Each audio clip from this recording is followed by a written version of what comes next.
Hello dears, this is नवीन जादौन और आप देख रहे हैं अजय यूट्यूब चैनल और हम बात कर रहे हैं पीरियोडिक प्रॉपर्टी लेक्चर नंबर 3। इससे पहले हमने लेक्चर में बात की थी आयनाइजेशन एनर्जी क्या होता है, फैक्टर अफेक्टिंग और जो इंपॉर्टेंट पॉइंट्स थे हमने सारे के सारे लिख लिए थे।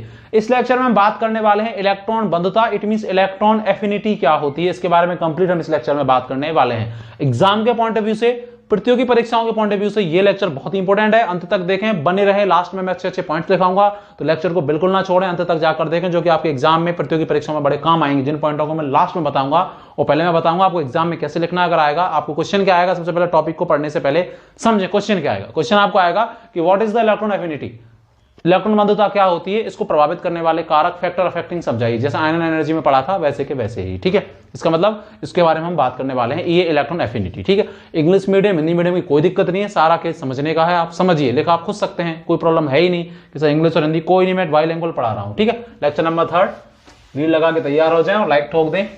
अगर अच्छा लगे तो, नहीं तो उसको बाद में डिसलाइक कर देना, हटा देना, और क्या मैं बोलूं, ठीक है। लेकिन आप बाद में भूल जाते हैं, मुझे पता है, इसलिए लाइक करें। लाइक देखो, लाइक बटन दिख रहा है, ठीक है। लाइक कर दें तभी तो नेक्स्ट वीडियो देखते हैं आप, तभी तो रिक्वायरमेंट कर रहे हैं कि नहीं कर रहे। चलो, इलेक्ट्रॉन बंधुता क्या होती है, तो पहले इसको समझो। ये कोई न्यूक्लियस है, न्यूक्लियस है, ये एटम है, एटम, ये एटम है, ठीक है। ये कोई एटम है, उदासीन एटम है, न्यूट्रल एटम है, ठीक है। इसमें जब मैं कोई इलेक्ट्रॉन ऐड करूंगा, मैंने माना इसमें इलेक्ट्रॉन ऐड किया, ठीक है। उदासीन में न्यूट्रल है एटम और इसमें मैंने इलेक्ट्रॉन ऐड किया, तो ये जो ये इसका नाभिक है, ये इसको अपनी ओर क्या करेगा, आकर्षित, क्या करेगा, आकर्षित करेगा, अट्रैक्ट करेगा। और कहीं पर अगर अट्रैक्शन लगता है तो उस दौरान एनर्जी क्या होती है, रिलीज होती है, एनर्जी क्या होती है, उत्सर्जित होती है। तो जब ये नाभिक इस इलेक्ट्रॉन को उस उदासीन परमाणु में या न्यूट्रल एटम में जो मैंने इलेक्ट्रॉन ऐड किया था, तो ये इसको, इसका न्यूक्लियस क्या करेगा, अट्रैक्ट करेगा। तो अट्रैक्शन के दौरान ऊर्जा क्या होगी, ऊर्जा उत्सर्जित होगी या ऊर्जा क्या होगी, रिलीज होगी, रिलीज होगी। ऊर्जा क्या होगी, उत्सर्जित होगी ऊर्जा। और उस उत्सर्जित ऊर्जा को ही हम क्या नाम देते हैं, इलेक्ट्रॉन एफिनिटी, इलेक्ट्रॉन बंधुता। कैसे याद रखेंगे, मुझे पता है, नाम से ही पता चल रहा है, इलेक्ट्रॉन बंधुता। अगर हिंदी में बात करें, हिंदी मीडियम वालों के लिए, इंग्लिश में इलेक्ट्रॉन एफिनिटी, इलेक्ट्रॉन बंधुता। इलेक्ट्रॉन को बांधने के दौरान, इलेक्ट्रॉन को जब मैं परमाणु में बांध रहा हूं, इट मींस मैं जोड़ रहा हूं, ड्यूरिंग द एडिशन, जोड़ने के दौरान जो ऊर्जा उत्सर्जित हो रही है, रिलीज हो रही है, उसी को मैं क्या बोल रहा हूं, इलेक्ट्रॉन बंधुता। लेकिन मैं डेफिनेशन कैसे लिखूंगा, तो आप डेफिनेशन लिखेंगे कि किसी गैसीय परमाणु,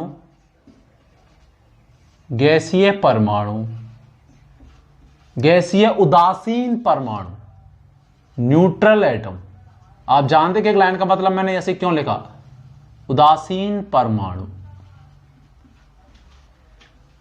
उदासीन परमाणु। मुझे पता है कि सॉलिड में कभी कोई इलेक्ट्रॉन जुड़ सकता है, कि लोहे की कोई प्लेट उसमें इलेक्ट्रॉन जुड़ सकता है, नहीं। किसी में से इलेक्ट्रॉन निकालना है, चाहे इलेक्ट्रॉन जोड़ना है, इलेक्ट्रॉन हटाना है या ऐड करना है, उस एटम को किस अवस्था में लाना पड़ेगा, किस स्टेज में लाना पड़ेगा, गैसियस स्टेज में। क्योंकि गैसेस में क्या होते हैं, बॉन्डिंग बहुत लूज होती है, तो इलेक्ट्रॉन निकल भी सकते हैं, इलेक्ट्रॉन जुड़ भी सकते हैं। जहां जगह होती है वहीं कोई चीज ऐड हो सकती है, वहीं से निकल सकती है। अगर सारी चीज पास पास है तो वहां ना तो कोई ऐड हो सकता है और ना ही कोई निकल सकता है। इसीलिए किसी गैसीय उदासीन परमाणु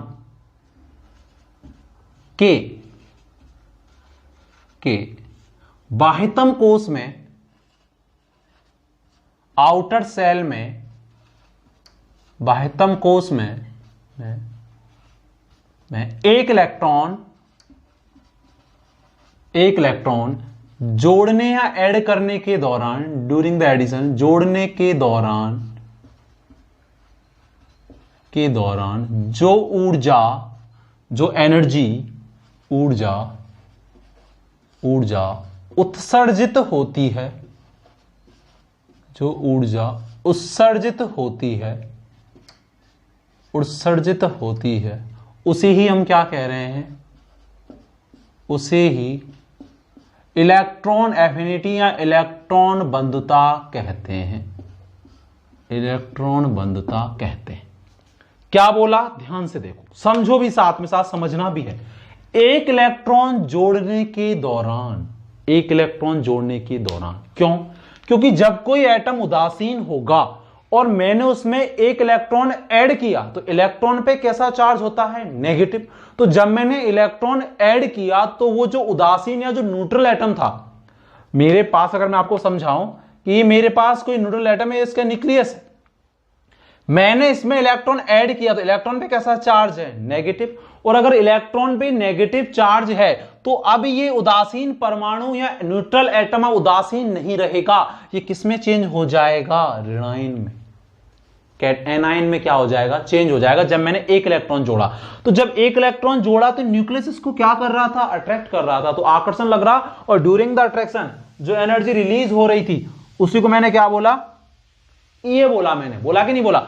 अब जब मैंने एक इलेक्ट्रॉन ऐड कर दिया तो ये किस में चेंज हो गया भैया? ये ऋणायन में चेंज हो गया। ऋणायन को इंग्लिश में बोलते हैं एनायन। तो जब मैं अगला इलेक्ट्रॉन इसमें ऐड करूंगा तो मुझे एक बात बताओ कि अब ये उदासीन रहा या ऋणायन बन गया? ऋणायन बन गया, एनायन बन गया। और इलेक्ट्रॉन पे ऑलरेडी कैसा चार्ज होता है? नेगेटिव। तो जब मैंने अगला इलेक्ट्रॉन की इसमें ऐड करना चाहा तो क्या आसानी से ऐड हो जाएगा? नहीं होगा। क्यों? क्योंकि अब ये क्या बन गया? ऋणायन बन गया, एनायन बन गया, और electron has also negative charge. तो this repel with each other, एक दूसरे को क्या करेंगे? प्रतिकर्षित करेंगे। क्यों? क्योंकि इस पे भी नेगेटिव चार्ज, इस पे भी नेगेटिव चार्ज। तो अगला इलेक्ट्रॉन जोड़ने के लिए मुझे ऊर्जा मिलेगी नहीं, ऊर्जा मुझे देनी पड़ेगी, मुझे देनी पड़ेगी। क्यों? क्योंकि अब ये ऋणायन बन गया एटम, तो इसको क्या करेगा? ये प्रतिकर्षित करेगा, क्योंकि सेम चार्ज आ गया। इसीलिए एक इलेक्ट्रॉन जोड़ने के दौरान तो एनर्जी क्या होती है? उत्सर्जित होती है, और जब अगला इलेक्ट्रॉन जोड़ा जाता है दैट इज एनर्जी मुझे देनी पड़ती है, क्योंकि जब एक इलेक्ट्रॉन जुड़ गया है तो वो जो उदासीन या न्यूट्रल एटम है वो किसमें चेंज हो गया? वो ऋणायन में चेंज हो गया। और जब आप अगला इलेक्ट्रॉन ऐड कर रहे हैं तो वो ऋणायन में जुड़ेगा, तो मुझे आसानी से जुड़ेगा नहीं, क्योंकि एक दूसरे को प्रतिकर्षित करेंगे तो एनर्जी मुझे देनी पड़ेगी। इसीलिए एक इलेक्ट्रॉन जोड़ने के दौरान जो ऊर्जा उत्सर्जित होती है that is electron affinity, electron बंधुता। क्योंकि अगला इलेक्ट्रॉन जोड़ने के दौरान एनर्जी रिलीज नहीं होगी, उत्सर्जित नहीं होगी, मुझे एनर्जी देनी पड़ेगी। इसका मतलब मैं यह समझा कि आप जब कुछ इंपॉर्टेंट पॉइंट, जब आप पहला इलेक्ट्रॉन ऐड कर रहे हैं, पहला इलेक्ट्रॉन आप जोड़ रहे हैं, तो वो प्रोसेस कैसा होगा? एक्सोथर्मिक। आपने पढ़ा होगा 11th-12th में, हम थर्मो में पढ़ेंगे बीएससी सेकेंड ईयर। ऊष्माक्षेपी, एक्सोथर्मिक। जब किसी प्रक्रम में ऊर्जा उत्सर्जित होती है तो उसको अपन क्या बोलते हैं? ऊष्माक्षेपी या एक्सोथर्मिक प्रोसेस। लेकिन मैं बोलूंगा कि मैं दूसरा या तीसरा इलेक्ट्रॉन जोड़ेंगे तो वो प्रोसेस कैसा होगा? एंडोथर्मिक। अरे वो प्रोसेस कैसा होगा? एंडोथर्मिक होगा। अगर एक्सोथर्मिक होता है तो डेल्टा एच एंथैल्पी में चेंज हमने पढ़ा है, कैसा आता है? नेगेटिव आता है। प्रतियोगी परीक्षाओं में यहां से क्वेश्चन बनता है कि जब एक इलेक्ट्रॉन जोड़ रहे हैं तो डेल्टा एच की वैल्यू कैसी आएगी? नेगेटिव, क्योंकि वो ऊष्माक्षेपी होगा। क्योंकि जब एक इलेक्ट्रॉन जोड़ेंगे तो उदासीन है, तो भैया नाभिक आकर्षित करेगा तो एनर्जी रिलीज होगी, दैट इज ई। लेकिन जब आप अगला इलेक्ट्रॉन जोड़ रहे हैं तो अब वो उदासीन में नहीं जोड़ रहे हैं, क्योंकि वो अब ऋणायन में चेंज हो चुका है, एनायन में चेंज हो चुका है। तो अब एनर्जी आपको देनी पड़ेगी बच्चों, एनर्जी देनी पड़ेगी, तो दैट इज एंडोथर्मिक प्रोसेस, ऊष्मा शोषी। और डेल्टा एच की वैल्यू कैसी आएगी? पॉजिटिव आएगी। कैसी आएगी? पॉजिटिव आएगी। इट मींस जब आपने पहला इलेक्ट्रॉन ऐड किया तो उस दौरान जो एनर्जी रिलीज हुई थी वही ये थी, क्योंकि जब आप दूसरा इलेक्ट्रॉन ऐड कर रहे हैं तो that is not release energy, मुझे एनर्जी देनी पड़ेगी। इसीलिए प्रोसेस कैसा होगा? एंडोथर्मिक होगा। ठीक है, एंडोथर्मिक। डेफिनेशन लिखनी है, डायग्राम भी बनाना है, एग्जाम में भी डायग्राम बनाना है, और ये दोनों चीजें आपको लिखनी है। इनको लिखो, फिर हम बात करेंगे factor affecting of EA, electron बंधुता को प्रभावित करने वाले कारक। ठीक है, इसको बनाओ मेरे प्यारे बच्चों। लिखा आपने? चलो अब अपन बात करते हैं फैक्टर अफेक्टिंग ऑफ ईए। समझे आप क्या था ईए? आई होप आप अच्छे से समझे होंगे, समझने का ही है सारा मामला। ठीक है, चलिए तो अपन बात करते हैं ईए को प्रभावित करने वाले कारक, इलेक्ट्रॉन बंधुता को प्रभावित करने वाले कारक, फैक्टर अफेक्टिंग या प्रभावित करने वाले कारक। ठीक है, मीडियम की कोई दिक्कत नहीं, अगर आपको जानने की इच्छा है पढ़ने की तो आप आराम से पढ़ सकते हैं। ठीक है, अगर आप थोड़ा सा बुक पढ़ेंगे किसी मीडियम वाले बच्चे तो आराम से नोट्स भी बना सकते हैं।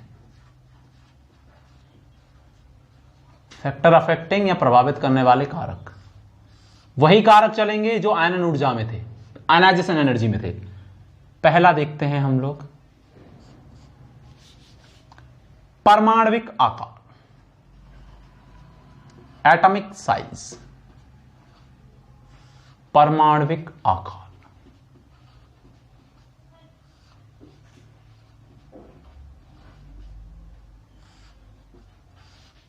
मैं यहां पर डेफिनेशन नहीं लिखूंगा, मैं केवल आपको समझाऊंगा तो आप डेफिनेशन खुद लिख सकते हैं।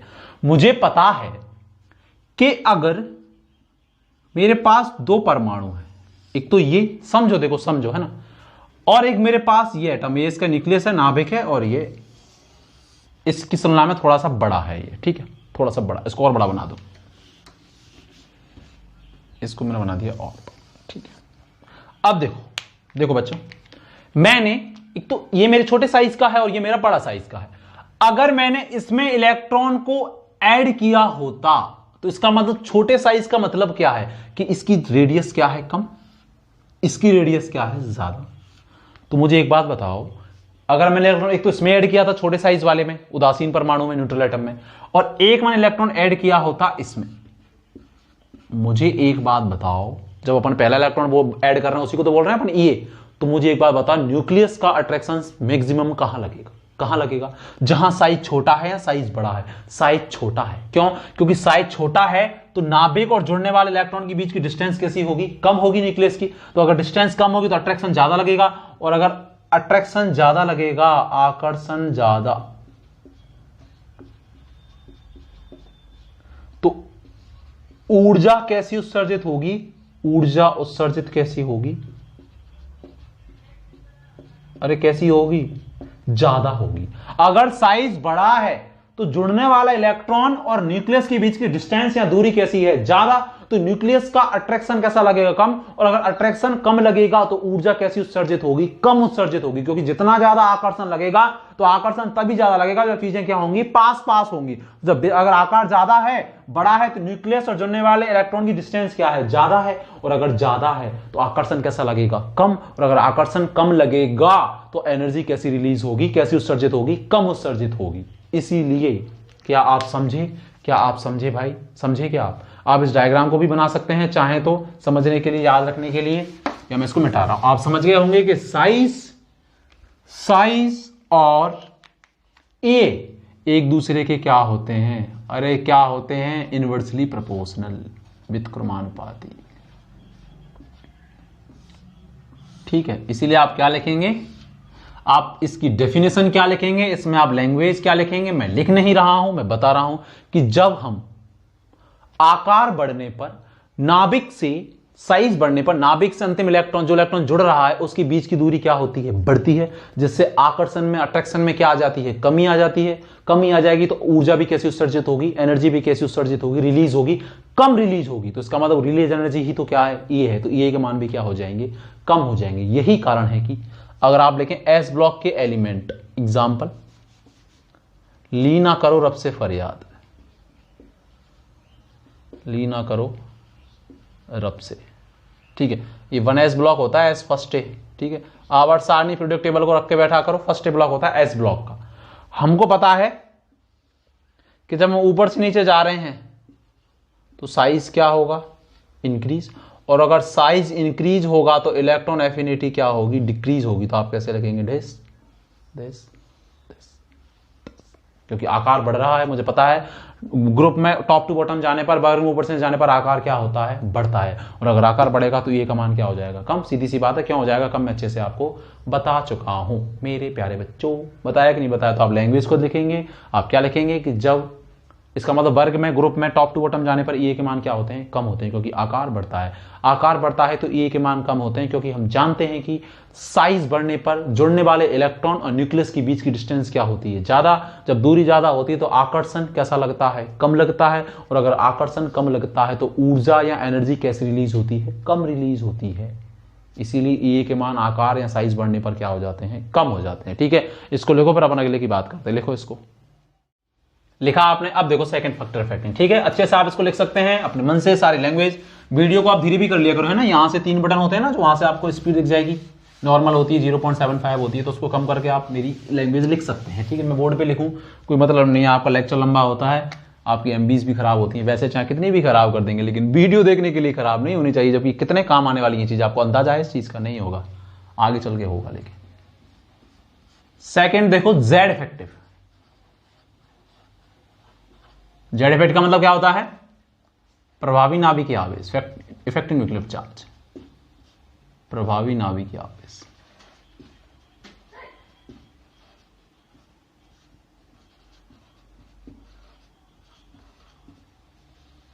ठीक है, जेड इफेक्ट खुद समझो। जेड इफेक्टिव क्या होता है? नाभिक का आउटर सेल के इलेक्ट्रॉन पर लगने वाला आकर्षण बल, attraction force of nucleus outermost electron, outer बाह्यतम कोश के इलेक्ट्रॉन पर लगने नाभिक का लगने वाला आकर्षण बल। इसका मतलब जितना ज्यादा न्यूक्लियस का अट्रैक्शन फोर्स होगा, आपको दिख रहा है ऐसे ही, जितना ज्यादा न्यूक्लियस का अट्रैक्शन फोर्स होगा उतनी ही ज्यादा ऊर्जा क्या होगी? उत्सर्जित होगी। क्यों? क्योंकि मुझे पता है कि नाभिक जितना ज्यादा जुड़ने वाले इलेक्ट्रॉन को आकर्षित करेगा उतना ज्यादा अट्रैक्शन और उतनी ज्यादा ऊर्जा क्या होगी? उत्सर्जित होगी। उतनी ही ज्यादा ऊर्जा क्या होगी? रिलीज होगी। और जो रिलीज एनर्जी उसी को तो अपन क्या बोल रहे हैं? उसी को अपन बोल रहे हैं क्या? EA। इसका मतलब क्या निकल के आया कंक्लूजन? कि Z effective is directly proportional to EA। कि अगर प्रभावी नाभिकीय आवेश का मान बढ़ता है तो Z इफेक्ट, तो इसका मतलब EA की वैल्यू क्या होती है? बढ़ती है। एक एग्जांपल इसमें क्या लिखेंगे? यही कारण है कि दैट्स वाई रीजन, यही कारण है कि यही कारण है कि पीरियोडिक टेबल या आवर्त सारणी में आवर्त सारणी में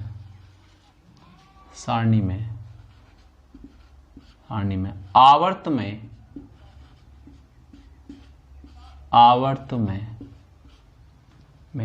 बाएं से दाएं जाने पर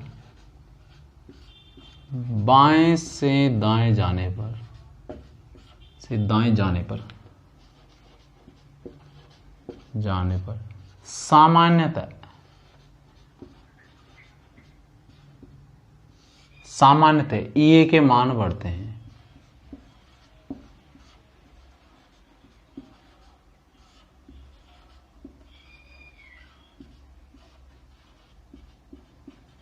EA के मान बढ़ते हैं, सामान्यतः बढ़ते हैं। इसका मतलब ऐसा नहीं है कि एग्जैक्ट ही बढ़ेंगे, कुछ अपवाद भी हैं जिनको मैं आपको बताऊंगा कि भैया लगेगा तो ऐसा कि जैसे मैं नाइट्रोजन की और मैं कार्बन की बात करूं तो कार्बन तो पहले आता, नाइट्रोजन बाद में, तो बाएं से दाएं जा रहे हैं तो किसका ज्यादा होना चाहिए? ये। लेकिन ये नहीं होता, ये ऑर्डर होता है। ठीक है, तो इसको अपन देखेंगे अगले में। लेकिन आप एग्जाम्पल लिख सकते हैं, सामान्यतः क्या होते हैं? EA के मान बढ़ते हैं पीरियोडिक टेबल में लेफ्ट टू राइट जाने पर। ठीक है, आप इसको बना भी सकते हैं ऐसे,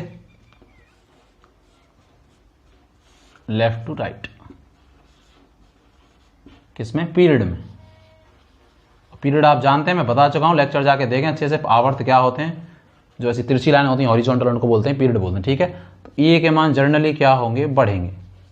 लेकिन ऐसा सत्य नहीं है, इसके कुछ अपवाद हैं जो कि जब आप प्रतियोगी परीक्षा देते हैं तो वो वही पूछी जाती है जो चीज अपवाद के रूप में होती है। बात ध्यान में रखें। ठीक है, तो वो हमारी कॉपी में होनी चाहिए। ठीक है, तो इसको आप लिखें, फिर अपन बात करते हैं आगे। एक और लिख सकते हैं आप इसमें, थर्ड वाला इसी में ऐड कर देता हूं, शील्डिंग इफेक्ट या परिरक्षण प्रभाव।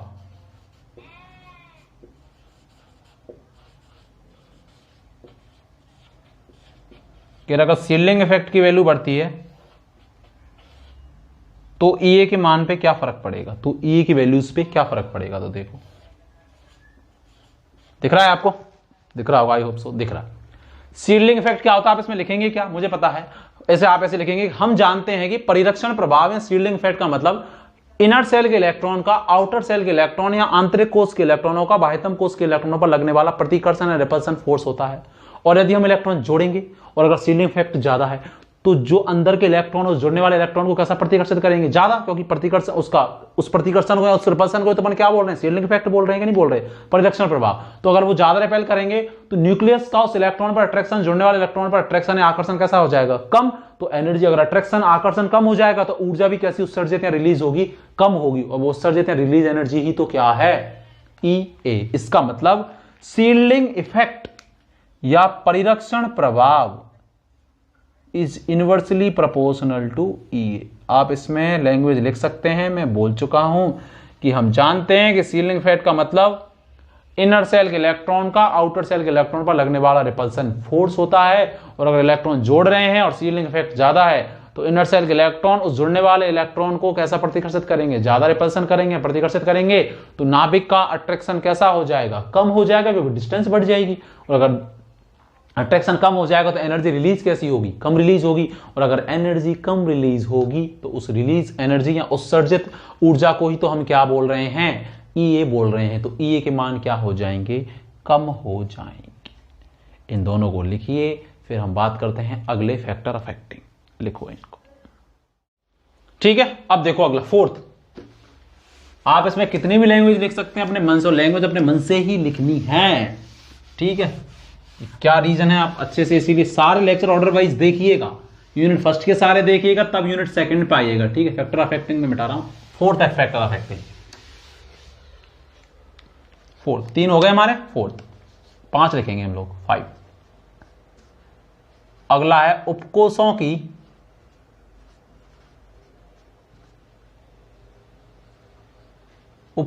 की दीर्घवृत्तता। कंफ्यूज ना हो,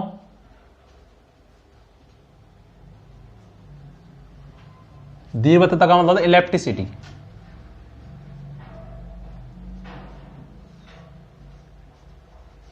इसका क्या मीन है मैं बताता हूं। उपकोषों की दीर्घवृत्तता, इलेप्टिसिटी का मतलब है कि जो उपकोष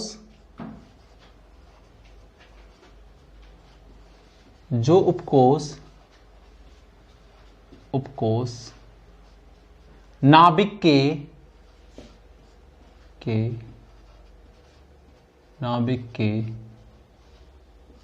उपकोष का मतलब SPDF, नाभिक के सर्वाधिक नजदीक होता है, सर्वाधिक नजदीक होता है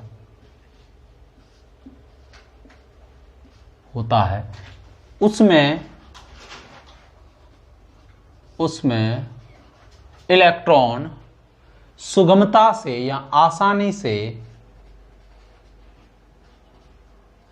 नॉर्मल वे में सुगमता से जुड़ सकता है या जुड़ जाता है, जुड़ सकता है, ठीक है। और अगर आसानी से जुड़ सकता है इसका मतलब वो खींच लेगा, और अगर खींच लेगा, आसानी से जुड़ेगा तो अट्रैक्शन लगा रहा है इसीलिए तो जुड़ेगा, तो एनर्जी कैसी रिलीज होगी, ज्यादा। तो वो एनर्जी ही तो क्या है, इलेक्ट्रॉन बंधुता। इसका मतलब मुझे पता है कि अगर मैं बात करूं कि सबसे ज्यादा नजदीक कौन होता है नाभिक के, तो S, P, फिर D और फिर कौन, F। इसका तो इलेक्ट्रिसिटी का ऑर्डर क्या होगा, जस्ट लाइक भेदन क्षमता हमने पढ़ी थी ना आयनन ऊर्जा में, वैसे की वैसी, ये थोड़ा सा अंतर है। उसमें इलेक्ट्रॉन अपन क्या करते हैं, आयनन ऊर्जा में निकालते हैं, और इलेक्ट्रॉन बंधुता में अपन क्या करें, इलेक्ट्रॉन जोड़ रहे हैं। Just opposite of ionisation energy है इलेक्ट्रॉन बंधुता। इसमें तो जब अपन निकाल रहे थे आयनन ऊर्जा में, तो इलेक्ट्रॉन निकालने के लिए आवश्यक ऊर्जा तो एनर्जी दे रहे थे, या इलेक्ट्रॉन जोड़ रहे हैं, ऐड कर रहे हैं तो एनर्जी रिलीज हो रही है, उसको बोल रहे हैं अपन इलेक्ट्रॉन बंधुता।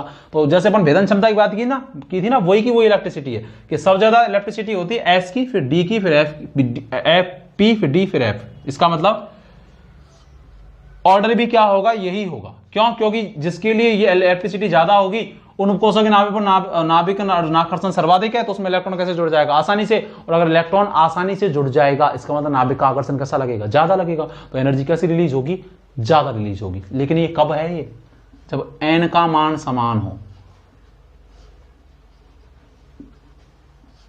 n का मान समान हो, मतलब जैसे 2s है और 2p है, अगर आप उसमें कंपेयर कर रहे हैं, दोनों n का मान समान है, मतलब आवर्त की संख्या समान है, कोस की संख्या समान है। जैसे मैं एक एग्जांपल लूं कि मेरे पास एक तो मेरे पास है लिथियम और एक मेरे पास है बोरॉन।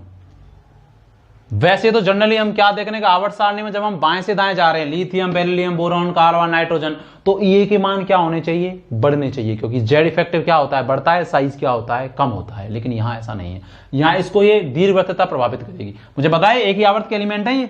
पहला आवर्त देखो मैंने बोला पीरियोडिक टेबल आपके हाथ में होनी चाहिए, लिथियम, बेरिलियम, बोरॉन, कार्बन, ये सेकंड आवर्त के एलिमेंट है, ठीक है, क्योंकि एन का मान 2 आएगा इसमें। कैसे पहचानेंगे, मैंने बताया था इलेक्ट्रॉनिक कॉन्फ़िगरेशन में कि कोई किस आवर्त का है, किस पीरियड का एलिमेंट है, इसको कैसे आइडेंटिफाई करें।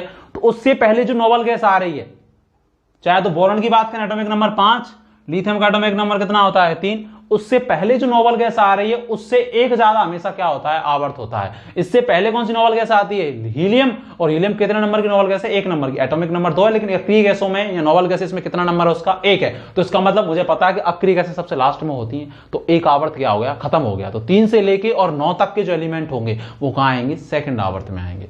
10 पे फिर नियॉन आ जाती है तो 2 आवर्त खत्म हो जाते हैं, क्योंकि 18वें वर्ग में लास्ट एलिमेंट होता है नियॉन। समझ रहे ना मेरी बात को। इन दोनों में अगर हम बात करें तो जनरली तो किसकी ज्यादा होनी चाहिए, आप बोलेंगे सर बोरॉन की ज्यादा होनी चाहिए। क्यों, क्योंकि आवर्त में बाएं से दाएं जाने पर आकार घटता है, और अगर आकार या साइज घटता है तो ए के मान बढ़ने चाहिए, क्योंकि आकार घटेगा तो भैया जुड़ने वाले इलेक्ट्रॉन पर नाभिक का, न्यूक्लियस का अट्रैक्शन कैसा लगेगा, ज्यादा, और अगर न्यूक्लियस का अट्रैक्शन ज्यादा लगेगा तो एनर्जी कैसी रिलीज होगी, ज्यादा। लेकिन ऐसा नहीं है, इसको प्रभावित करेगा इलेक्ट्रिसिटी। क्यों, अगर मैं लिथियम का इलेक्ट्रॉनिक कॉन्फ़िगरेशन लिखूं तो आप क्या लिखेंगे, 1s2 2s1, शर्मा, इसका आप क्या लिखेंगे, 1s2 2s2 2p1। इसको आप ऐसे भी लिख सकते हैं, 1s2 का मतलब क्या होता है, हीलियम, 1s2 का मतलब क्या होता है, हीलियम,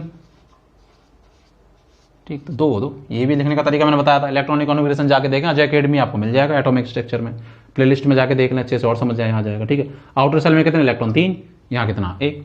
जो सबसे बड़ा एन होता है वही आउटर सेल होता है, वही वायतम कोश होता है, ठीक है। तो 3 इलेक्ट्रॉन है और यहाँ 1 इलेक्ट्रॉन। देखो अगर मैं यहां इलेक्ट्रॉन ऐड करूंगा,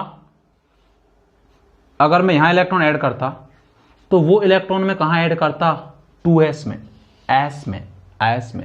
ये कब लगाना है, जब n का मान समान है। अगर n का मान चेंज हो गया तो फिर तो कोस ही चेंज हो गया, फिर तो वो वर्ग की बात हो जाएगी। n का मान समान, जैसे 2s है, इसमें भी देखो, इसमें भी क्या आ रहा है लास्ट में 2p।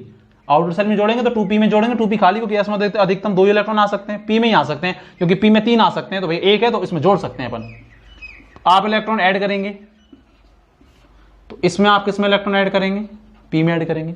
ये कब लगाना है, मैं क्या बोलूं, आपको थ्योरेटिकल लिखना है बशर्ते, लेकिन आपको प्रतियोगी परीक्षाएं भी तो देनी है आगे चल के, तो ये दिमाग में रहे, जब n का मान समान है मतलब कोस की संख्या समान है, मतलब एक ही आवर्त के तत्वों की बात हो रही है, तब ये कॉन्सेप्ट काम करेगा। यहां आपने पी में इलेक्ट्रॉन जोड़ा और यहां इलेक्ट्रॉन आपने किसमें जोड़ा, एस में, लेकिन मुझे पता है n का मान समान है, 2s 2p, तो ये लगा सकता हूं। किसके लिए इलेक्ट्रिसिटी ज्यादा है, एस के लिए। तो मुझे एक बार बताओ, जब मैं इलेक्ट्रॉन जोड़ रहा हूं तो किसका नाभिक, इसका या इसका, मतलब कौन से इलेक्ट्रॉन ज्यादा आकर्षित होंगे, न्यूक्लियस से अट्रैक्ट होंगे, तो एस वाले ज्यादा अट्रैक्ट होंगे। क्यों, क्योंकि इसकी सुगमता से जुड़ेगा, क्योंकि इस पे ये नाभिक के ज्यादा नजदीक होता है। तो अगर सुगमता से कभी जुड़ेगा जब वो ज्यादा आकर्षित करेगा, तो अगर ज्यादा अट्रैक्ट कर रहा है तो अगर आकर्षण जहां ज्यादा लगता है ना, वहां एनर्जी क्या होती है, ज्यादा उत्सर्जित होती है, तभी तो चीजें पास पास आती हैं।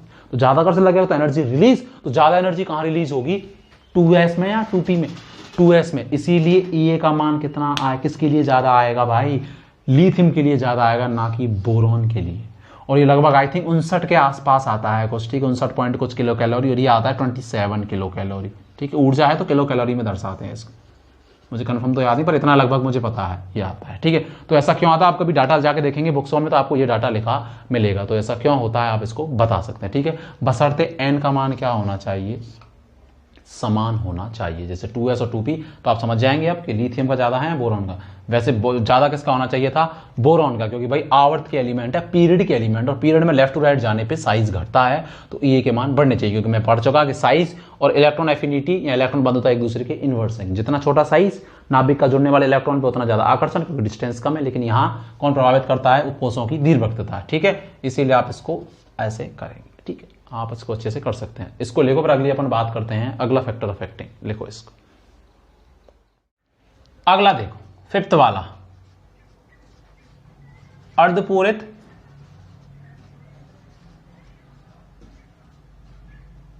व पूर्ण पूरित विन्यास, हाफ फील्ड व full field configuration.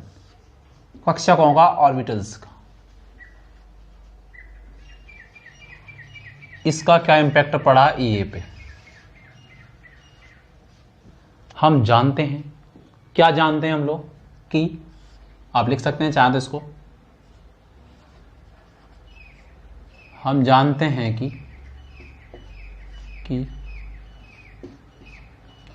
Half field व फुल फील्ड या पूर्ण पूरित विन्यास, आप हिंदी वाले हिंदी में भी लिख सकते हैं, इंग्लिश वाले इंग्लिश में, विन्यास स्थायी होते हैं। क्यों होते हैं मैं अच्छे से बता चुका, ठीक है, जैसे लेक्चर बनाया हुआ है हम लोगों ने, स्थायी होते हैं। इसीलिए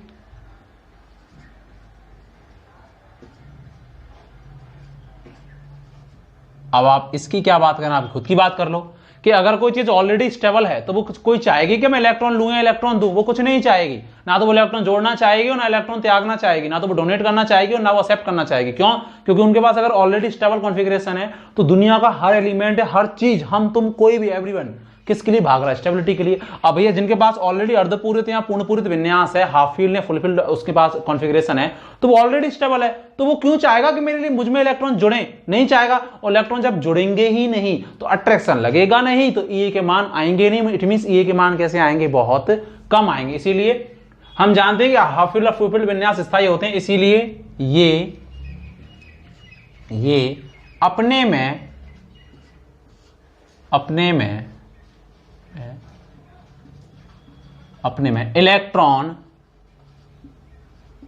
इलेक्ट्रॉन जुड़ने का समर्थन या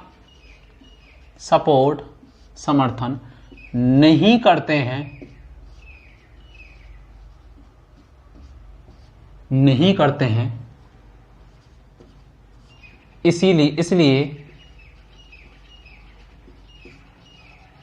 इसलिए इस प्रकार के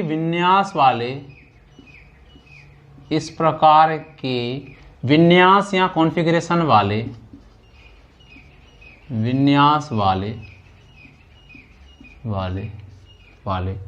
तत्वों के लिए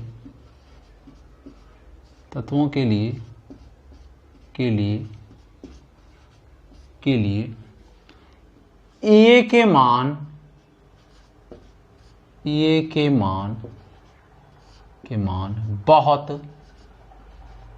बहुत कम या शून्य प्राप्त होते हैं। बहुत कम या शून्य प्राप्त होते हैं। समझे आप क्यों होते हैं बहुत कम या शून्य? क्योंकि मुझे पता है कि भैया जिनके पास हाफ फील्ड या फुल फील्ड कॉन्फ़िगरेशन है वो ऑलरेडी स्टेबल कॉन्फ़िगरेशन होता है, विन्यास होता है, तो ना तो वो ये चाहेंगे कि हमारे में इलेक्ट्रॉन जुड़े, तो जब यही नहीं चाहेंगे कि इलेक्ट्रॉन जुड़े तो आकर्षण लगेगा नहीं नाभिक का, तो ऊर्जा उत्सर्जित होगी नहीं, तो ये के मान बहुत कम, या बोले तो कैसे आएंगे? 0 आएंगे। इसीलिए very very important example, note number first या एग्जाम्पल नंबर फर्स्ट इसी में कि अक्रिय गैसें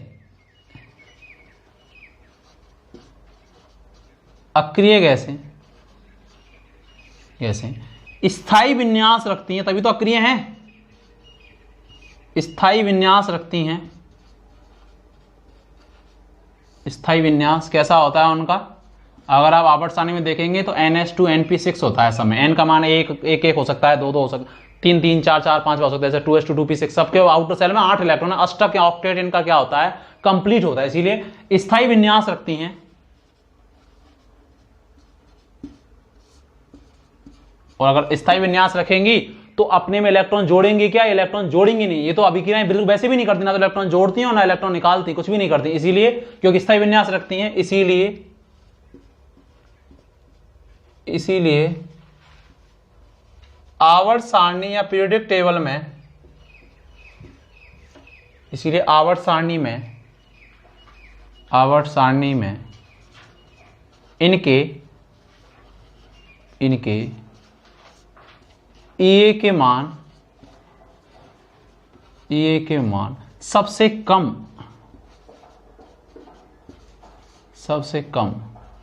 और वो कम मान कितने होते हैं? 0। सबसे कम होते हैं, ठीक है। क्योंकि उनके पास स्थायी विन्यास होता है पूर्ण पूरित NH2 NP6। अगर आप पीरियोडिक टेबल देखेंगे वर्ग नंबर 18 में पर जाएंगे, ग्रुप नंबर 18 में आप जाके देखना, सबके पास 2s2 2p6, 3s2 3p6, 4s2 4p6 ऐसे होगा। इसका मतलब इनके पास स्टेबल कॉन्फ़िगरेशन है, तो ना तो इलेक्ट्रॉन जोड़ना चाहेंगे, और जब जोड़ना चाहेंगे नहीं तो E के मान कैसे आएंगे, बहुत कम। इसलिए आवर्त सारणी में सबसे कम जो E के मान है वो किनके होते हैं, अक्रिय गैसों के, यहाँ शून्य होते हैं। और इसमें एक और कौन आता है, सेकेंडरी ग्रुप होता है ना, सेकेंडरी ग्रुप एस ब्लॉक का जो बेटा मांगे कार स्कूटर वाला, ठीक है, बेटा मांगे। सेकेंडरी ग्रुप में के E के मान भी बहुत कम या शून्य होते हैं, 0 होते हैं। अगर आप जाके देखेंगे सेकेंडरी वर्ग जो है ना, एस ब्लॉक का जो सेकंड वर्ग है, क्षारीय मृदा धातु वाला, ठीक है, एल्कली अर्थ मेटल वाला, उसमें सब में देखो H2 विन्यास है, NH2 NH2, 2s2 3s2 4s2। जैसे बेरिलियम का क्या है, हीलियम 2s2, उसके बाद बेटा मांगे Mg का क्या है, नियॉन 3s2, क्योंकि नियॉन दूसरे नंबर के अक्रिय गैस है, तो S क्या आएगा, एक अगला आएगा, तो 3s2, ठीक है। तो सबके पास देखो H2 कैसा विन्यास है, एक पूर्ण पूरित विन्यास है। क्यों, क्योंकि उसके पास एस ब्लॉक में या एस कक्षक में अधिकतम 2 इलेक्ट्रॉन आते हैं, तो 2 भरे हुए हैं, तो एक क्या है, पूर्ण पूरित विन्यास है, तो अपने में इलेक्ट्रॉन नहीं जोड़ता है। और अगर नहीं जोड़ेगा तो E के मान कैसे आएंगे, बहुत कम, या कैसे आते हैं, 0 आते हैं। सेकेंडरी वर्ग, ठीक है, बेरिलियम फैमिली, वर्ग संख्या ग्रुप नंबर 2, ठीक है। तीसरा एग्जाम्पल अगर अपन इसमें देखें, तीसरे एग्जाम्पल की अगर हम बात करें, इसमें जो ग्रुप नंबर वर्ग नंबर 15 है, नाइट्रोजन परिवार, नाना पार्टिकल रसरानी, आवर्त सारणी में जाके देखो, आवर्त सारणी सबके पास होनी चाहिए। वर्ग 15 के E के मान भी बहुत कम या शून्य होते हैं, बहुत कम होते हैं।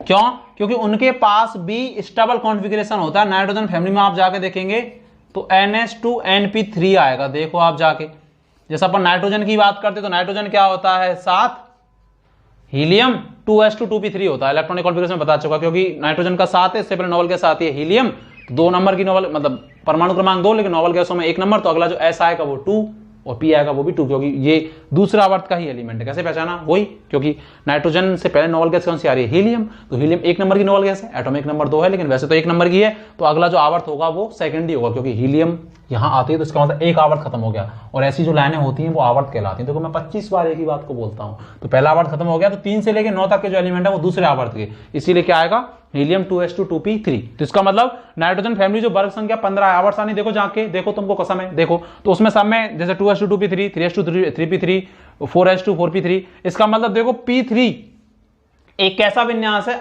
हाफ फील्ड है, अर्धपूरित है, तो ये भी क्या करेगा, अपने इलेक्ट्रॉन जोड़ने का क्या करेगा, विरोध करेगा, समर्थन नहीं करेगा। और अगर नहीं जोड़ेगा इलेक्ट्रॉन को तो E के मान कैसे आएंगे, बहुत कम, या कैसे आएंगे, शून्य आएंगे। इसीलिए इनके मान, एक तो अक्रिय गैसें और एक सेकेंडरी वर्ग और एक नाइट्रोजन फैमिली, इनके मान आवर्त सारणी में कैसे होते हैं, बहुत कम होते हैं। E के मान 0 होते हैं, ठीक है। क्यों होते हैं, और सबसे कम इनमें किनके होंगे, अक्रिय गैसों के, क्योंकि इनके पास तो बिल्कुल पूर्ण पूरित स्थायी विन्यास होता है, इसीलिए तो अक्रिय गैसें होती हैं। तो अभिक्रिया करती नहीं, तो इलेक्ट्रॉन जोड़ेंगी ना, निकालेंगी तो जोड़ती भी नहीं है, ठीक है। तो आप इसको कर सकते हैं, ठीक है। ये 3 पॉइंट इसमें आप याद रखें, ठीक है। इसको लिखो, ये हमारा हो गया। आपको एग्जाम में यहां तक ही लिखना है, क्या लिखना है इसमें आपको एग्जाम में, कि भाई ये क्या होती है, इसको प्रभावित करने वाले कारक। अब अपन मैं कुछ इंपॉर्टेंट पॉइंट बताऊंगा प्रतियोगी परीक्षाओं के पॉइंट ऑफ व्यू से, ठीक है। कुछ इंपॉर्टेंट पॉइंट जो आपको याद रखने हैं, वो बहुत ही काम आएंगे, कॉपी में भी आपको वो ऐड करने हैं, ठीक है। इनको आप लिख लो बच्चों। देखो भाई, प्रतियोगी परीक्षाओं के हिसाब से ये पॉइंट वेरी वेरी इंपॉर्टेंट है। आप चाहें तो इसमें बीएससी के एग्जाम में भी आप लिख सकते हैं, ठीक है। फर्स्ट ईयर में जो आपका आएगा ना, ये क्या होती है, फैक्टर अफेक्टिंग, ठीक है, और उसमें आप ये ऐड कर सकते हैं, तो आपको अच्छे मार्क्स मिल सकते हैं। लेकिन प्रतियोगी परीक्षाओं के हिसाब से, कंपिटिटिव एग्जाम के हिसाब से वेरी इंपॉर्टेंट। देखो, आवर्त में बाएं से दाएं जाने पर ये के मान क्या होते हैं, बढ़ते हैं, जनरली बढ़ते हैं। लेकिन मैं पता है, जैसे मैं इसको बताता कि भैया ये आवर्ती है, सेकंड आवर्त होता है 3 से लेकर 9 तक, हीलियम के बाद और नियॉन से पहले, सेकंड पीरियड के एलिमेंट है, तो ऐसा ही होना चाहिए ऑर्डर कि लिथियम, क्योंकि मुझे पता है बाएं से दाएं जाने पर साइज रिड्यूस होता है, जेड इफेक्टिव बढ़ता है, तो ये के मान क्या होने चाहिए, बढ़ने चाहिए। लेकिन मैंने ये को प्रभावित करने वाले कारक सारे पढ़ लिए हैं, क्योंकि मुझे पता है कुछ और अर्धपूरित पूर्ण पूरित विन्यास हैं, एक अपन ने इलेक्ट्रिसिटी पड़ी थी वो भी प्रभावित करती है, तो ये ऑर्डर नहीं होगा। एक और इसमें नियॉन जैसे अक्रिय गैसें आती तो उनका भी आ जाना चाहिए था, ये होना चाहिए था, अक्रिय गैसों को मत लिखो, तो ये ऑर्डर नहीं होगा। क्यों? क्योंकि मुझे पता है कि बेरिलियम का इलेक्ट्रॉनिक कॉन्फ़िगरेशन कैसा होता है, पूर्ण पूरे सेकेंडरी ब्लॉक का एलिमेंट है।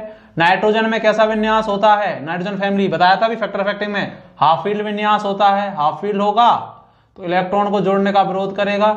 और अगर अक्रिय गैसों की बात करें तो उनकी तो EN सबसे मतलब E सबसे कम होती है, क्योंकि पूर्ण पूरे तो एक स्थायी विन्यास होता है, अष्टक पूर्ण होता है, octet complete NH2 NP6 configuration होता है, इसीलिए अक्रिय गैसों की EA तो सबसे कम होगी, उसके बाद सेकेंडरी वर्ग की होती है, और उसके बाद नाइट्रोजन फैमिली की, इन तीनों की सबसे कम होती है। इन तीनों में अगर कंपेयर करें सबसे कम अक्रिय गैसों की, उसके बाद बेरिलियम की फैमिली की, और उसके बाद नाइट्रोजन फैमिली की, मतलब सेकेंडरी वर्ग। बेटा मांगे कॉलेज कोड तो बेरिलियम, क्योंकि हम सेकंड वर्ग आवर्त की बात कर रहे हैं इसीलिए बेरिलियम को लिया। सबसे कम अक्रिय गैस, उसके बाद सेकेंडरी वर्ग, और उसके बाद हाफ फील्ड वाले मतलब नाइट्रोजन फैमिली। उसके बाद कौन आएगा? बोरॉन, क्योंकि मुझे पता है कि बोरॉन और लिथियम में किसकी ज्यादा?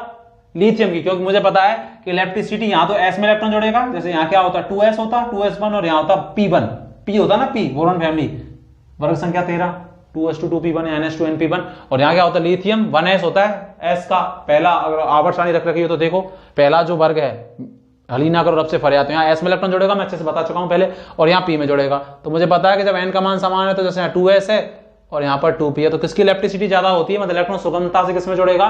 S में जोड़ेगा, क्योंकि S नजदीक है तो ज्यादा आकर्षण लगेगा, तो एनर्जी रिलीज ज्यादा, मैं बता चुका। इसीलिए बोरॉन से ज्यादा किसकी होगी? लिथियम की, फिर कार्बन की, नाइट्रोजन, और फिर कार्बन, ऑक्सीजन, और फिर किसकी होगी? फ्लोरीन की। तो ये ऑर्डर एकदम सही है, ना कि ये ऑर्डर, ठीक है। मुझे पता है कि इसकी कम और नाइट्रोजन फैमिली की कम, ये तीनों तो सबसे कम वैसे ही आएंगे। और इन तीनों में अगर हम बात करेंगे, एक अक्रिय गैस और आती हैं, अगर इन तीनों में हम बात करेंगे तो सबसे कम अक्रिय गैसों की, फिर सेकेंडरी वर्ग की मतलब बेरिलियम मामले की, और फिर ग्रुप नंबर 15 वालों की, ठीक है। इनका ऑर्डर ये होता है। और उसके बाद बोरॉन की या लिथियम की, तो बोरॉन की कम, उससे ज्यादा लिथियम, फिर कार्बन, फिर ऑक्सीजन, और फिर क्या? फ्लोरीन। तो ये ऑर्डर एकदम सही है, आपको ये याद रखना है, एग्जाम के पॉइंट ऑफ व्यू से, प्रतियोगी परीक्षाओं के पॉइंट ऑफ व्यू से बहुत ज्यादा इंपॉर्टेंट है। अगला पॉइंट देखो, ठीक है। द्वितीय आवर्त की धातुओं की तुलना में तृतीय आवर्त की धातुओं की ए वर्ग में कैसी होती है? उच्च होती है। अधातु क्यों लिखा मैंने, अधातुओं की बात क्यों कर रहे हैं? क्योंकि अगर आप सोचें तो जो ईए है ना, ये नॉन मेटल्स की ही प्रॉपर्टी है। क्यों? क्योंकि ईए में इलेक्ट्रॉन जोड़ा जाता है कि निकाला जाता है? जोड़ा जाता है।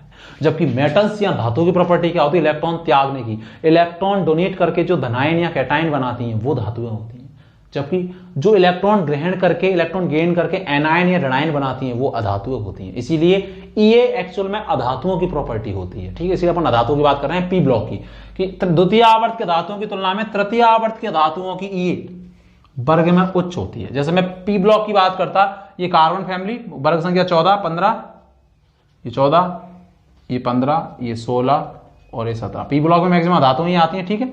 और एक्चुअल में ये किसकी प्रॉपर्टी? धातु, इसलिए धातुओं वाला एग्जांपल लिया, ठीक है।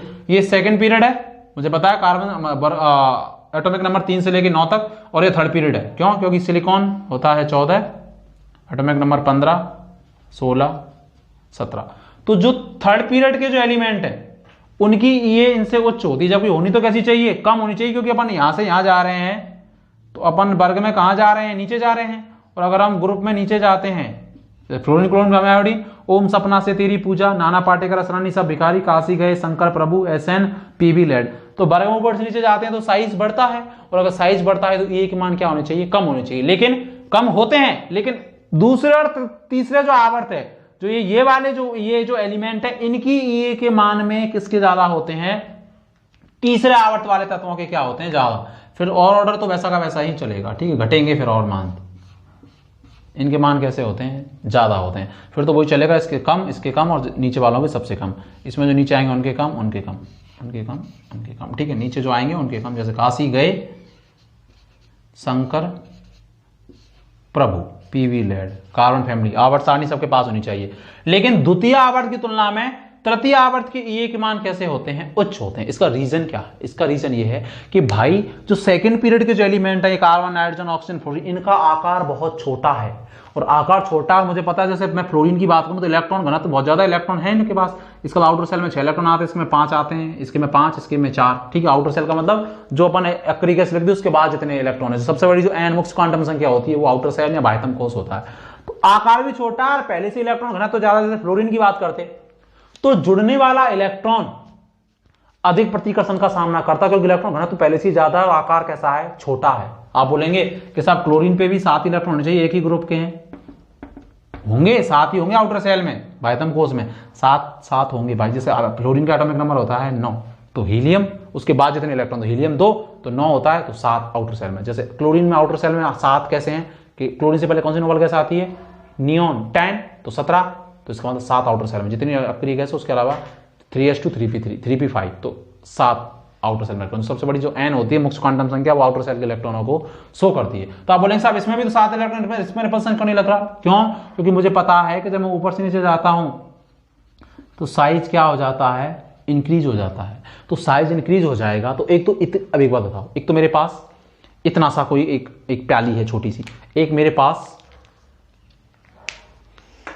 पास इतनी सी प्याली है, एक मेरे पास इतनी बड़ी प्याली है। ये तो है फ्लोरीन, अपन फ्लोरीन क्लोरीन की बात कर लेते हैं। क्लोरीन का ज्यादा क्यों होता है, फिर तो घटेगी, लेकिन इनकी ज्यादा होती है। बस फ्लोरीन से ज्यादा क्लोरीन की, ऑक्सीजन ज्यादा सल्फर की, नाइट्रोजन ज्यादा फास्फोरस की, कार्बन से ज्यादा सिलिकॉन की। ये क्यों? क्योंकि मुझे पता है जैसे ये तो फ्लोरीन है छोटे आकार का, और ये है क्लोरीन, दोनों भी इलेक्ट्रॉन घना, तो आउटर सेल में 7 इलेक्ट्रॉन है। लेकिन आप मुझे बताओ, एक तो मेरे पास एक प्याली है छोटी, और एक मेरे पास बड़ी प्याली। एक में तो 7 कीड़े हैं छोटी प्याली में, ठीक है, 7 कीड़े मकोड़े भरे पड़े हैं। एक बड़ी प्याली है क्लोरीन, उसमें भी 7 ही कीड़े, मतलब 7 ही आउटर सेल में इलेक्ट्रॉन है। अब मैंने एक कीड़ा और डाला, मतलब एक इलेक्ट्रॉन और ऐड किया, तो ज्यादा विरोध कहां होगा, छोटी प्याली में या बड़ी प्याली में? छोटी प्याली में, क्योंकि छोटी प्याली में पहले से ही जगह कम थी, 7 कीड़े थे, मतलब 7 इलेक्ट्रॉन जोड़ा, तो वहां ज्यादा विरोध होगा उसको, भाई हमारे पास पहले ही कम जगह, तू बता। लेकिन अगर मैं बात करूं क्लोरीन की, तो क्लोरीन में भी 7 ही कीड़े हैं, मतलब 7 ही इलेक्ट्रॉन आउटर सेल में है, लेकिन मुझे पता है इलेक्ट्रॉन जोड़ रहा हूं, तो लेकिन साइज बड़ा है, तो वो आ जाएगा, तो उतना ज्यादा प्रतिकर्षण नहीं लगेगा इलेक्ट्रॉन में जितना ज्यादा इसमें लगेगा। तो इसका मतलब थोड़ा बहुत वो जुड़ेगा, और अगर जुड़ेगा तो एकदम आकर्षण ज्यादा, तो एनर्जी कैसी रिलीज होगी, ज्यादा रिलीज होगी। इसीलिए फिर तो आगे के तत्वों में तो आकार बढ़ता चला जाता है, तो आकार में तो डिफरेंस नहीं रहता, इनकी तुलना में इनका आकार बहुत छोटा होता है सेकंड आवर्त वालों के। तो भैया कम जगह में इलेक्ट्रॉन घनत्व, पहले से उनके पास आउटर सेल में इलेक्ट्रॉन जोड़ रहे हैं, तो उसको रिपेल करते हैं, प्रतिकर्षित करते हैं, तो वो आसानी से जुड़ता नहीं है। इसीलिए आपको तो जो समझाया वो ठीक है, समझ लो, लेकिन ये याद रहना चाहिए कि द्वितीय आवर्त के तत्वों की तुलना में तृतीय आवर्त की जो ये होती है वो कैसी होती है, वर्ग में उच्च होती है, ठीक है। उसके बाद ऑर्डर यही रहता है। लेकिन प्रतियोगी परीक्षाओं के हिसाब से आपको ये ऑर्डर याद रखने हैं। जैसे ऑक्सीजन फैमिली की मैं बात करूं, वर्ग संख्या 16, कि सल्फर का ज्यादा होगा ऑक्सीजन से, उसके बाद कम होता चला जाएगा, लेकिन ऑक्सीजन का सबसे कम होता है। वेरी वेरी इंपॉर्टेंट, ठीक है, इसका कोई ऐसा एक्सप्लेनेशन नहीं है, लेकिन आप याद रखेंगे। ओम सपना से तेरी, जैसे यहां सेलेनियम आएगा और यहां आएगा टेलोरियम, लेकिन ऑक्सीजन का सबसे ही कम हो जाता है, ठीक है। तो ये ऑर्डर आपको याद रखना है, प्रतियोगी परीक्षाओं में बहुत बार पूछता है। सबसे ज्यादा ई है सल्फर, फिर सेलेनियम, फिर टेलोरियम और फिर ऑक्सीजन। अगर मैं हेलोजन फैमिली की बात करूं, तो इसमें फ्लोरीन से ज्यादा क्लोरीन की, फिर क्या होती चली जाएगी, कम होती चली जाएगी। यहां फ्लोरीन सबसे लास्ट में नहीं आएगा, केवल क्लोरीन के बाद में आएगा, फिर ब्रोमीन और फिर आयोडीन। ईए का घटता क्रम है, ठीक है, ईए का डिक्रीजिंग ऑर्डर, ठीक है। तो ये ऑर्डर दोनों आपको प्रतियोगी परीक्षाओं के हिसाब से भाई साहब वेरी वेरी इंपॉर्टेंट, आप आगे चलकर जब तैयारी करेंगे तो ये बहुत ही ज्यादा इंपॉर्टेंट है आपके लिए आप, ठीक है। तो क्लोरीन, फ्लोरीन, ब्रोमीन, आयोडीन, इसमें सल्फर, सेलेनियम, टेलोरियम, ऑक्सीजन सबसे लास्ट में चला जाता है इसमें, ये याद आपको रखना है अच्छे से, ठीक है। और यहाँ फ्लोरीन सेकंड नंबर पे रहता है, लेकिन इनकी तुलना में इनकी कैसी होगी, ज्यादा। अगर मैं पूरी आवर्त सारणी में बात करूं कि पूरी आवर्त सारणी में मैक्सिमम ईए किसकी होती है, पूरी आवर्त सारणी में आप खुद ही बता सकते हैं, इसको रटेंगे नहीं कि भैया क्लोरीन की ज्यादा है, फ्लोरीन से उसके बाद कम होती जाती है। इसका मतलब वर्ग संख्या 17 में सबसे ज्यादा किसकी है, क्लोरीन की। और उसके बाद कौन आती है, वर्ग संख्या 18 में, ग्रुप नंबर 18 में नोबल गैसेस। तो नोबल गैसेस की तो वैसे ही कितनी होती है, लगभग 0 होती है।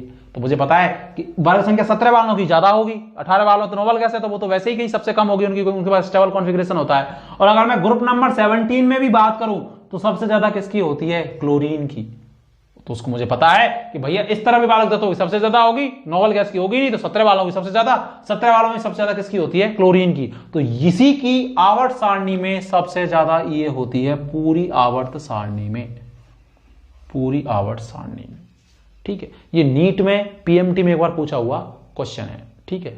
चलो, ये बीएससी के एग्जाम में जो छोटे छोटे क्वेश्चन आते हैं, उसमें भी ये बीएससी फर्स्ट ईयर में पूछा हुआ है। पिछली बार किसी यूनिवर्सिटी में मुझे याद नहीं है, लेकिन पूछा सबसे ज्यादा ये किसकी होती है, इलेक्ट्रॉन बंधुता, क्लोरीन की। अगर मिनिमम की बात आती, सबसे कम, तो सबसे कम होती है सीजियम की। एस ब्लॉक में एक तत्व आता है हल ही ना करो रफ से, तो मुझे पता है कि इसका आकार सबसे बड़ा होगा, क्योंकि जो लेफ्ट साइड आते हैं उनका आकार सबसे बड़ा बाईं ओर, उसमें भी जब वर्गमूल ऊपर से जाते हैं तो आकार बढ़ता है, और आकार बढ़ता है तो ये घटती है। तो हल ही ना करो रफ से, तो सेम है जो सीजे में उसका आकार सबसे बड़ा है, इसीलिए ये सबसे कम होती है, क्योंकि आकार बढ़ने पर ये क्या होती है, घटती है। तो पूरी आवर्त सारणी में पीरियोडिक टेबल में सबसे ज्यादा ये किसकी होती है, क्लोरीन की, और सबसे कम ये किसकी होती है, सीजियम की। आप इसको अच्छे से याद रखेंगे, आपको कसम है, ठीक है। ये सारी चीजें बहुत ही इंपॉर्टेंट है। ये जो 2 ऑर्डर हैं ये प्रतियोगी परीक्षाओं के हिसाब से वेरी वेरी इंपॉर्टेंट है, इनको आप अपनी कॉपी में ऐड करेंगे, ठीक है। उद्देश्य बीएससी करना है, लेकिन आगे के लिए भी तैयार होना है। जब बाढ़ आएगी तब तैरना नहीं सीखना, पहले ही तैरना सीखना है, यू नो दैट। अगर आपको ये आता, जैसे एग्जांपल, ठीक है, ये आता, इसको लिख लिया आपने, जैसे आपको आता सल्फर, ऑक्सीजन, फास्फोरस और नाइट्रोजन, इन चारों में आप एक ऑर्डर बताइए क्या होगा। तो मुझे पता है कि 15 ग्रुप की तो वैसे ही कम होती है, क्योंकि कैसा विन्यास होता है नाइट्रोजन फैमिली का, 15 ग्रुप की अर्धपूरित विन्यास होता है, तो इनकी तुलना में तो कम ही होगी इनकी।